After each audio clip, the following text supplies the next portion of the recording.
Hello, Rapids community. This is Matt Pollard, the managing editor of Burgundy Wave. I'm recording this early evening, Friday, March 6th. I just wanted to do a quick video reacting to the news today released by MLS. Major League Soccer announced the updated amount of 2026 general allocation money that each club had as of roster compliance day, which was February 20th, and that's an update from what we got about a month prior on January 30th. So as of February 20th, with the Rapids being roster compliant and having bought out Sam Vines, which did not use GAM, the Colorado Rapids sit at $5,007,225 in 2026 GAM. So call it $5 million. And in the announcement from back in January, as of January 20th, the Colorado Rapids were sitting at $3,472,551 in general allocation money. At that time in January, the Rapids were sitting in the bottom third. I think they were 8th or 9th to last in MLS in terms of GAM totals, and as of February 20th, they have the second most amount of GAM. Only Sporting Kansas City, who are sitting at almost $6.4 million in GAM, have more than them. There's a number of teams in the $4 million range, and there's a bunch of teams with basically no GAM whatsoever. Vancouver Whitecaps have like 21,000 in general allocation money. LA Galaxy are at zero. LAFC is at 250K.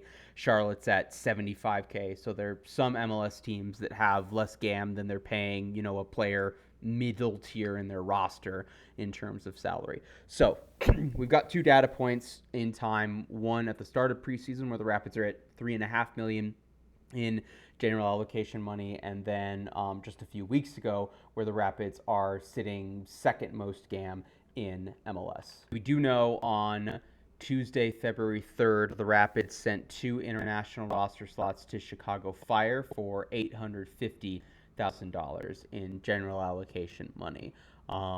So let's talk about what all of this means. Let's start with the Cole Bassett money. I think these two data points show pretty clearly the Rapids used most, if not all, of the available money that they got from Cole Bassett to do the GAM transfer. You have, if you're an MLS team that's using the 2-4 setup, so you've got 2 designated players or fewer, and then the 4 U22 slots. So basically, you don't have 3 designated players.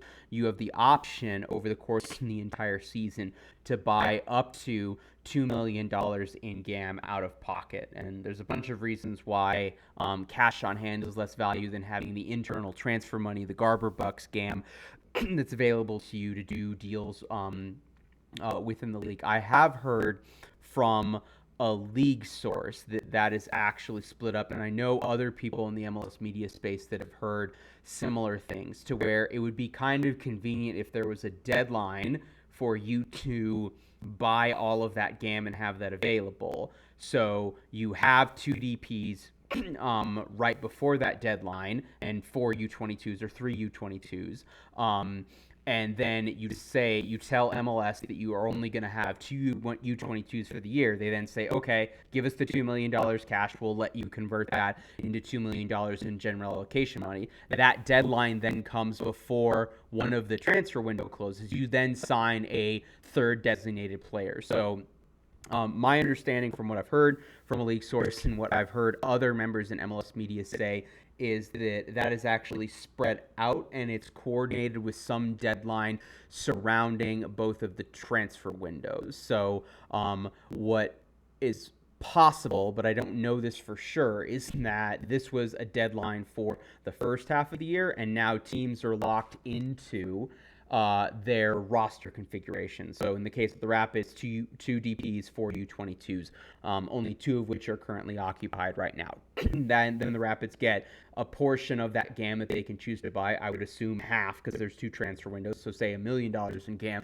And then teams have the option to switch during the secondary transfer window, in which similarly there would be another roster compliance deadline and then another opportunity for that. I don't know that, but I think that's possible. In any case, we know that it was a $2.6 million transfer fee for Cole Bassett in a straight cash to Portland Timbers, and I am fairly confident seeing these two numbers that the Rapids then spent most, if not all, of the available option that they had, only having 2 DPs of turning that into GAM. Could it have been $1 million right now, and it could be $1 million later? Maybe. It could have been 1.5 of the $2 million. It could have been the full $2 million, and that would take up effectively the majority of the Cole Bassett available funds. I said on Holding the High Line the other week, effectively you could think about it with the Sam Vines buyout, that the Rapids used 1/3 of the transfer fee for Sam Vines, or 1/3 of the transfer fee for Cole Bassett to buy out Sam Vines. Now, there is an agent fee, there is a player fee, so the Rapids agreed to $2.65 million plus incentives. What they've actually gotten so far in cash from Portland is slightly under that. So I think there's a possibility they've gotten $2 million in change, and then allocated that $2 million over the course of the year to then turn into $2 million in 2026 general allocation money. I meant it would be very strange circumstances for, I think, the Rapids to sign a third DP that then would make that no longer possible. Now, so that's me. That's a little bit of me speculating, a little bit of me reporting, and then also using the 2 big data points that we have confirmed from the league.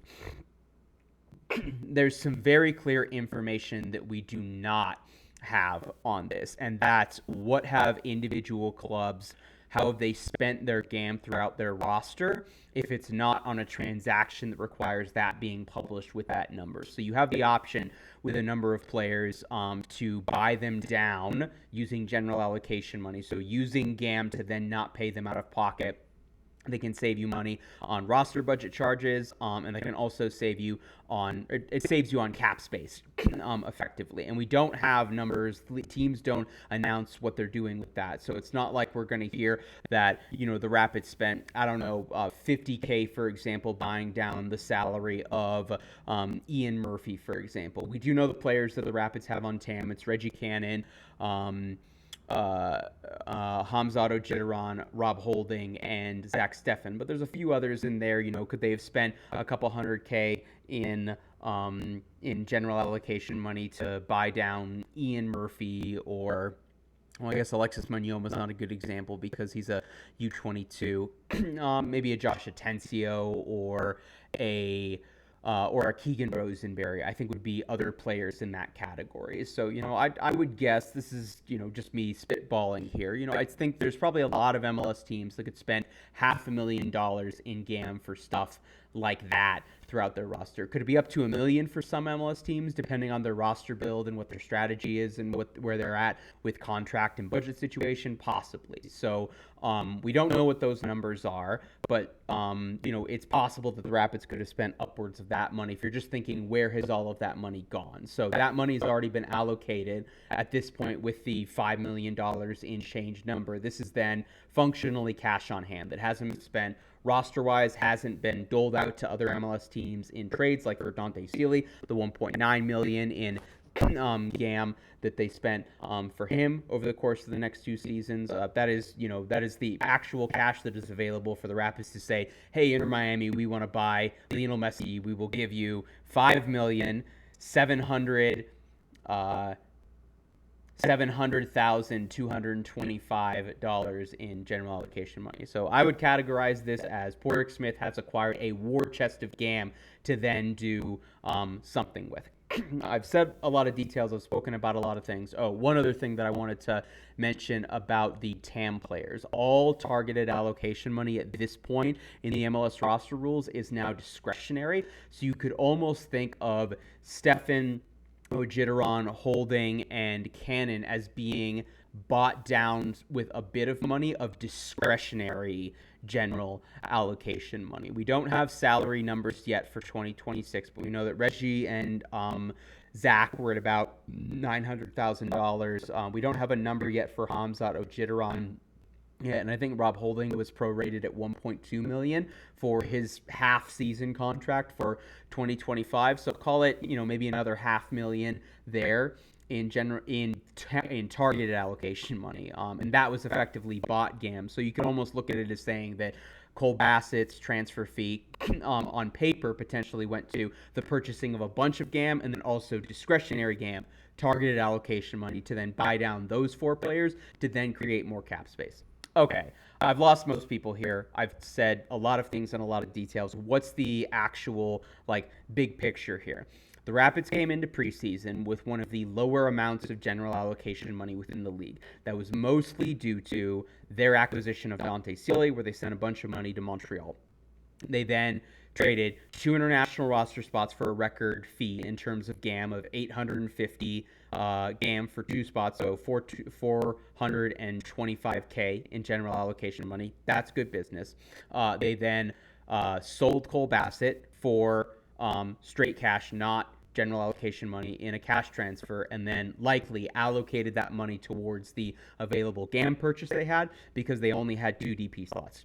As a result, they now have the second most amount of general allocation money within MLS. They then now have the most flexibility in terms of making a transfer within the league using GAM or using that to create more cap space. So functionally, the Rapids have created a bunch of flexibility to do several large size moves throughout the rest of the transfer window, which closes on March 26th, so right around 3 weeks from now, or make one big transfer move. Potentially, they have enough GAM to make the single biggest GAM transfer, which would be just over, I think, $2.5 million. I think it was the striker that Philadelphia got from Inter Miami, if I'm not mistaken.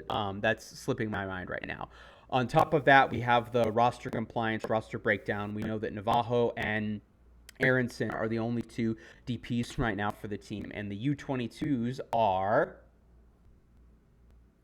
Ted Kudi-Pietro and Alexis Manyomas. So they could make a move within the league for a player who's a U22. They can make a move within the league for a player who they then sign on TAM. They could make a move for a player who's not a DP, not TAM, not U22. I have to imagine they make one of those moves before the window closes. I would hope that they would make 2, just given that they've got 2 open U22 slots. I will say, for all the fans who were complaining about the fact that the Rapids haven't filled one of those spots, it's almost a third of the league that have multiple of the 6 roster spots that they haven't used. Either they're using the 3 DPs, the 3 U22 model, or they're using 2 DPs for U22s. And then about 10 MLS teams, including the Rapids, at present do not have more than 4 of those spots filled at present. So there's still time to be made. Is it frustrating that the Rapids signed Hamza Jidaron probably before the first of the year and then have basically just sold Cole Bassett, bought out Sam Vines, and then gotten Miguel Navarro on a loan? Yes, that's frustrating. It's frustrating that they've gotten that money. Cole was traded over a month ago now, and they haven't spent that money yet. Or maybe they were waiting for that money to be made available. Okay, they had that money on February 20th. It's now March 6th. What are you doing with that money? So we'll see what happens. I think they have to make at least one of those moves. Maybe they end up leaving it open or they try something risky. I would hope if the club's trying to be ambitious, given how much GAM they have, that they fill both of those spots by March 26th, and that sets the club up to get into a nice rhythm and build up some momentum going into the World Cup break. But we'll see. So, big picture, the Rapids didn't have a whole lot of GAM. They traded Cole Bassett. Probably converted a bunch of that money to GAM, traded 2 international slots they weren't going to use. They now have flexibility, roster flexibility, a bunch of cap space, and a bunch of money to play on hand, and they can now make a big move for a big piece that potentially fills the winger spot or the center back spot that's open for them right now. Or I should say that they're looking to target it right now, based on Pork Smith's comments during the Colorado Rapids media day, in which he said they were in active negotiations with a winger and a center back. It's been a couple of weeks. I assume that maybe those players they were talking to as of that day are not going to be signing with the club. We'll see if they make a move within the league. That being said, now that this information is public, that is a little bit frustrating or maybe hurts the gamesmanship of it, because every single MLS team knows the Rapids have the second most amount of GAM right now. So if you're FC Dallas and you're thinking, oh, the Rapids are going to, the Rapids call me up, Pork Smith said he wants Bernard Kamungo, here's $1.2 million plus some incentives and GAM, and it's like, well, I know you got 5, why don't you give me $1.6 million and let's make it incentives up to 2 and change. So we'll see what that gamesmanship looks like and we'll see what the rumor mill looks like. But just wanted to react to that. I hope this made sense. I hope you're enjoying following Burgundy Wave on YouTube. And I will see you tomorrow for all of our match day coverage for the home game against LA Galaxy. Good night.